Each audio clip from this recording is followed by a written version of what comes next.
Australia's economy is cracking at the seams, and almost no one's talking about it. Mortgage defaults are rising, grocery prices have surged by over 25% in some areas, and everyday Aussies are being forced to choose between paying rent or putting food on the table. More than 3 million Australians are now living below the poverty line, many of them fully employed. Something isn't just wrong, something is collapsing. You might think, it can't be worse than 2008, right? But what if we told you this time it's deeper, quieter, and potentially more dangerous? Unlike 2008's global meltdown, this crisis is brewing right under our feet, fueled by massive debt, broken housing markets, and a cost of living explosion. And while the headlines stay quiet, the pressure is building behind the scenes. So what's really happening? In this video, we break down the 10 shocking reasons why Australia's economy is heading for disaster, and why this time, we may not bounce back so easily. Number 1. The property market is a ticking time bomb. For years, Australians were told that buying property was the ultimate path to wealth, a safe bet that would only go up in value. And for a while, that seemed true, but now, cracks are beginning to show in the very foundation of that belief. Across the country, property prices have risen by over 500% in the past 2 decades, far outpacing wage growth. In cities like Sydney and Melbourne, even modest homes sell for well over $1 million, forcing many families into massive debt just to own a small piece of land. But here's the danger. As interest rates rise, those huge mortgage repayments are becoming unmanageable. According to recent data, more than 1 in 3 households are now considered mortgage stressed, meaning over 30% of their income goes toward repayments. And that stress isn't just financial, it's emotional. Families are skipping meals, delaying medical care, and working extra jobs just to keep their homes. The situation becomes even more alarming when you realise that Australia's entire economy is deeply tied to the housing market. Construction, banking, real estate, they all rely on people buying and selling homes. But if prices fall even slightly, it could trigger a domino effect, causing panic selling, collapsing property values, and mass defaults. This is eerily similar to the US housing crash in 2008. Which led to a global financial meltdown. Here's the scary part. Experts say the signs of a burst are already appearing, but no one wants to admit it because if the housing market falls, it could drag down everything else with it. And for many Australians, that means losing not just their homes, but their entire financial future. Number 2. Unsustainable household debt is choking the economy. Imagine this. You're working full-time, maybe even juggling 2 jobs, but you're still falling behind. Sound familiar? That's because Australia now has one of the highest household debt-to-income ratios in the world, sitting at over 180%. For every dollar the average Australian earns, they owe nearly 2.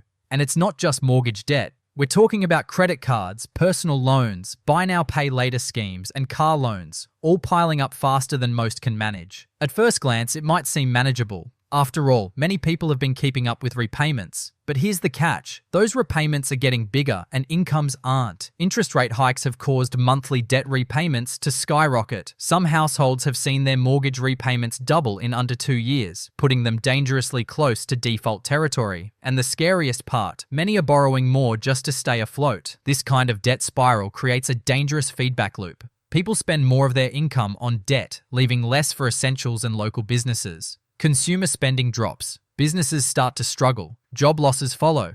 Suddenly, what looked like a personal finance issue becomes a nationwide economic crisis. What makes this even more volatile is how reliant Australia's economy has become on consumer spending. When everyday people are drowning in debt, they stop spending, and the whole system starts to stall. It's a ticking bomb hiding in plain sight, and most people don't realise how close we are to detonation.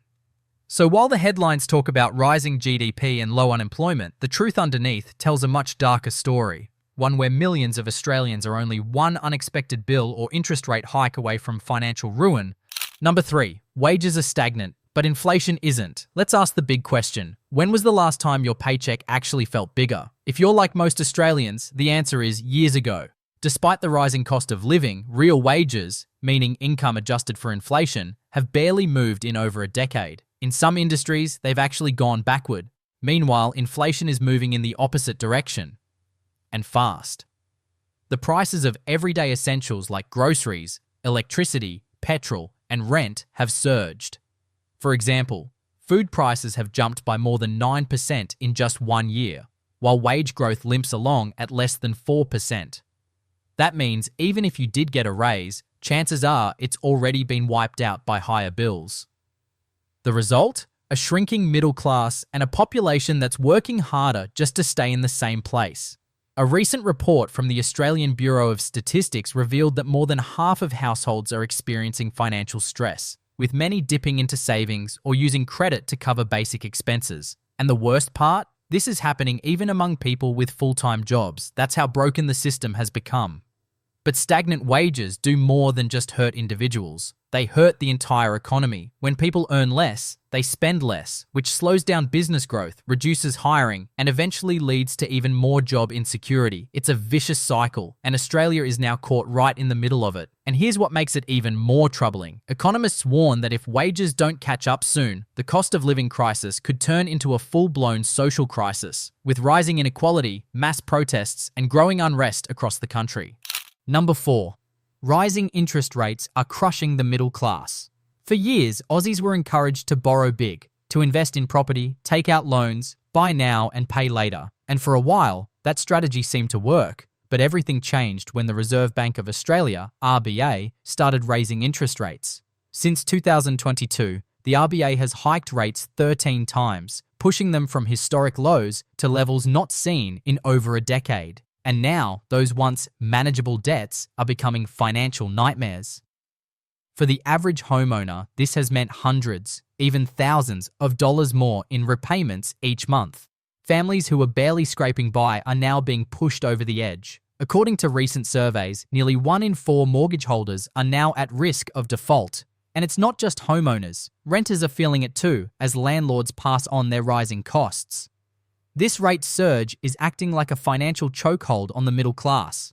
People are cutting back on essentials, cancelling vacations, delaying car repairs, and saying no to things they used to take for granted. Small businesses are suffering because consumers simply don't have money to spend. And with higher rates, even starting or expanding a business becomes harder, killing growth before it even begins.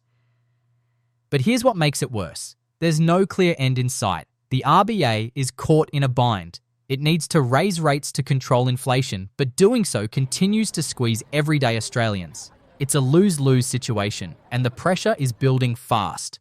So while policymakers debate economic models in boardrooms, the real impact is being felt at kitchen tables across the country, where families are making impossible choices, and the so-called lucky country isn't feeling very lucky anymore.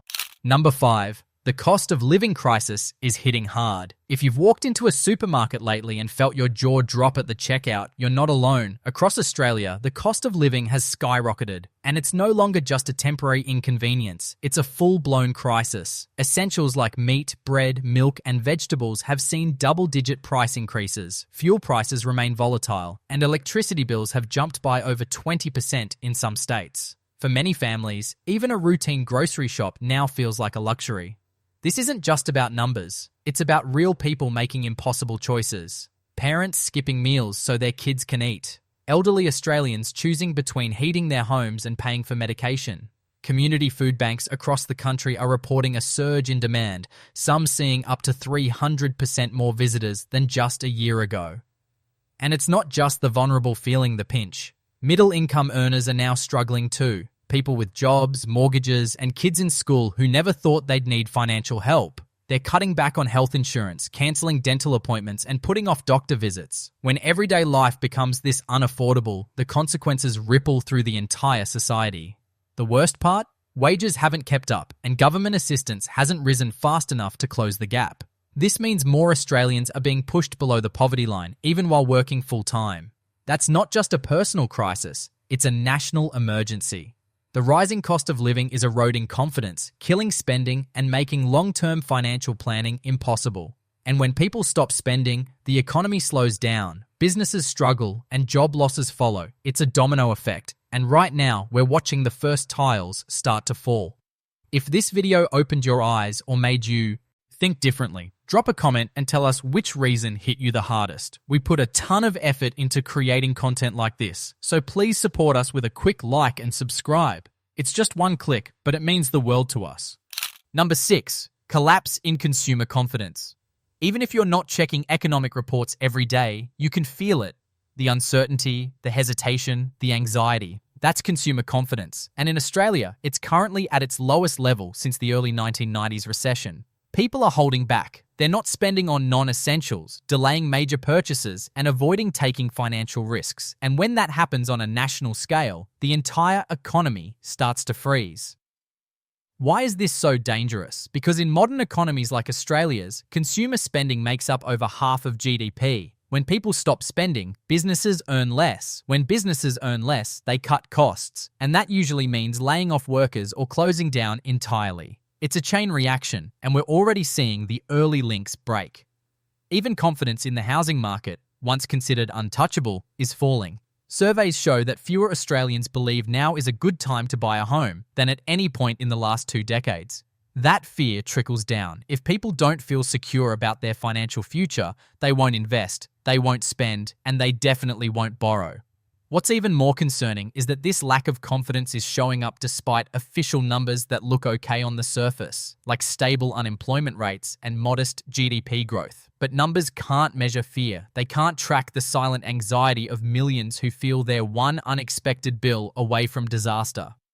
So while politicians celebrate economic resilience, everyday Australians are cutting back, saving out of fear, and watching every cent. That's not resilience, it's survival mode. And no economy thrives when its people are just trying to make it through the month. Number 7, a fragile job market disguised by stats. At first glance, Australia's job market looks strong. Headlines boast about record low unemployment, and politicians claim that everyone who wants a job has one. But beneath the surface, the truth is far more fragile, because while people may be technically employed, many of them are stuck in casual, unstable, or underpaid jobs that don't even cover basic living costs. Here's the reality. Over 2.5 million Australians are underemployed, meaning they have jobs but can't get enough hours to survive. Many are part of the growing gig economy, doing food delivery, rideshare, or freelancing, where there's no job security, no benefits, and no guaranteed income. Others are juggling multiple part-time roles, still struggling to piece together a full paycheck. These aren't just starter jobs or side gigs anymore. For a growing number of Australians, this is the new normal. A workforce that's being stretched thin while still being counted as employed in the statistics. It's a clever illusion that masks the real crisis. Millions are working but still living in poverty. And let's not forget the mental toll. Job insecurity creates constant stress, impacts mental health, and discourages long-term planning. People aren't starting families, buying homes, or investing in their futures because they're never sure how much they'll earn next week. Worse still, automation and outsourcing are beginning to replace thousands of jobs, particularly in retail, admin, and transport sectors. And while new roles are being created, many Aussies lack the training or resources to make the leap. So, while government figures tell a neat story, the truth is that Australia's workforce is increasingly made up of people who are employed on paper, but struggling in reality, and in the long run, a job market built on sand can't support a stable economy. Number 8. Overdependence on China is a major risk. Australia's economy has long been praised for its strong trade ties, but what happens when too much of that trade relies on one country? That's exactly the case with China, which has become Australia's largest trading partner, accounting for over 30% of total exports. From iron ore and coal to education and tourism, Australia has built its economic engine around Chinese demand, and now that engine is starting to sputter. The problem? China's economy is slowing down dramatically. After years of rapid growth, it's now grappling with a property crisis, deflation, youth unemployment, and weakening global demand. As a result, China is importing less, investing less overseas, and tightening its economic belt. That means fewer exports from Australia, fewer Chinese students and tourists, and less money flowing into key sectors that have come to rely on it. This over-reliance has created a dangerous vulnerability. If China sneezes, Australia catches the flu. And unlike in past decades, Australia no longer has a diversified export strategy. We've put too many eggs in one basket, and now that basket is shaking. It gets even more complicated when you add politics to the mix. In recent years, diplomatic tensions between Australia and China have led to sudden trade restrictions and bans, hitting industries like wine, barley, beef, and coal. These weren't just symbolic moves. They cost billions in lost revenue and exposed just how fragile the relationship really is. In short, Australia has tied its economic future to a superpower going through its own crisis, and that's a risky game to play. Without building stronger trade ties elsewhere or investing in domestic resilience, any serious slowdown in China could send shockwaves through the Australian economy. Number 9. Government missteps, short-term fixes. When times get tough, people look to their leaders for solutions. But what happens when those in charge focus on short-term wins instead of long-term stability? That's the situation Australia now finds itself in. Over the past several years, economic policy has been reactive, not strategic, and the cracks are starting to show. Take the COVID-19 pandemic, for example. The government rolled out massive stimulus packages, handing out billions to keep the economy afloat. In the short term, it worked, but in the long run, that money was often spent without proper oversight, inflating markets and creating even more debt. Instead of using the crisis as a chance to reform housing, energy, or manufacturing, much of the focus was placed on propping up fragile systems that were already failing. Today, we see the consequences. The housing market remains overheated, energy prices continue to climb, infrastructure is lagging, and instead of addressing these root problems, many politicians are still focused on quick fix policies and photo-op announcements that do little to change the bigger picture. One glaring issue is the lack of investment in skills training and future industries. While other countries are preparing for AI, automation, and a green economy, Australia risks being left behind. We're still pouring billions into fossil fuels, while innovation and education struggle to secure stable funding. This kind of leadership vacuum doesn't just stall progress, it actively increases economic risk. It sends the message that Australia is more interested in patching leaks than building a stronger boat. And in the face of global instability, that's a dangerous place to be. When governments chase headlines instead of real change, the people always pay the price. And right now, Australians are footing the bill. Number 10. The global domino effect is closing in. Even if Australia fixed all its internal problems tomorrow, the debt, housing, wages, and inflation, there's one threat that can't be avoided: the global economy. We live in an interconnected world, and right now, major economies around the globe are teetering on the edge. And when those dominoes start to fall, Australia won't be able to escape the crash. Let's start with the United States, where rising debt levels, political gridlock, and volatile markets are stirring fears of another recession. In Europe, inflation and energy instability continue to rattle consumer confidence. And we've already discussed China's slowdown, which alone could drag global growth into negative territory. All of these factors directly impact Australia through trade, investment, tourism, and currency markets. Australia's economy is too small and too open to isolate itself. When global demand drops, exports fall. When international investors get nervous, they pull out of Australian markets. And when global inflation or war affects supply chains, our prices skyrocket. We're part of a financial ecosystem that's far more fragile than it appears. And when the big players struggle, smaller economies like ours take the hit first. The real danger is that all these crises are converging at the same time. It's not just one domino falling, it's many in rapid succession. And while Australia's leaders continue to insist we're resilient, the truth is we're more exposed than ever before. This isn't just a rough patch, it's a storm, and Australia is standing right in its path. With a shaky roof and no umbrella, the question is no longer if we'll be affected by the global downturn, but how bad the damage will be and whether we're truly prepared to handle it. Australia isn't heading toward an economic crisis. We're already in the middle of it. The warning signs are flashing from every direction. Household debt is at record highs, wages are frozen, and the cost of living is crushing families across the country. Add to that a housing market on the brink, rising interest rates, shaky job security, and a global economy unraveling. And it becomes clear, this isn't just a bump in the road, this is a perfect storm.